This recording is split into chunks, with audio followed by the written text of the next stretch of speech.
মেজাজ হারাইনি, মেজাজ ঠিক রেখেই বলেছি, যা বলেছি ঠিক বলেছি।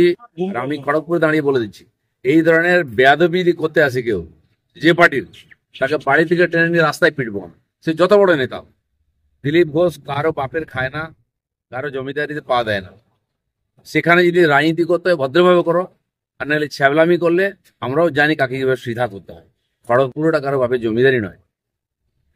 দিলীপ ঘোষ পাড়ায় পাড়ায় ঘরে প্রত্যেক লোকের সুবিধা জানে। যে লোকটা চেয়ারম্যান থাকতে কিছু করেনি, এত বছরের কাউন্সিলর কিছু করেনি, এমএলএ থাকতে কিছু করেনি, সে বলছে আমি রাস্তা বানিয়েছি। আর বোর্ডে লেখা আছে অনারেবল এমপি দিলীপ ঘোষ। মানুষ কি ঘাসে মুখ দিয়ে চলে নাকি? বেহায়ার মতো মিছিল করছে ওখানে গিয়ে। আরে দম থাকলে ড্রেনটা করে দেখা, দিলীপ ঘোষ রাস্তা করে দিয়েছে। বলছি দাদা, এই মেজাজে কি দিলীপ ঘোষকে দেখা যাবে এখন? দিলীপ ঘোষের মেজাজ এরমই থাকবে, কোনো বাপের কারো বাপের খায় না, পরে না। কোনো বাপের কারো পাশে এক কাপ চা চেয়ে খায় না। না নেবো না, দেবো না, কিন্তু কাউকে ছাড়বো না।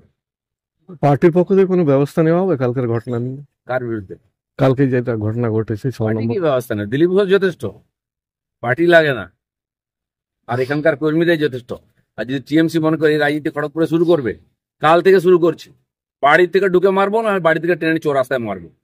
আর এটা কালকে হেডলাইন করুন। আর যে বেটা বলছে কুকথা, তাকে আমি শিখিয়ে দেবো কুকথা কোনটা, সুকথা কোনটা। বেশি ভদ্রলোকে দেখাতে যান না যেন। রাজনীতি করছি শত্রুদের বিরুদ্ধে। যারা লেজ গুটিয়ে বাড়িতে বসে থাকে বোর আঁচলের তলায়, তারা আমাকে সার্টিফিকেট দিচ্ছে।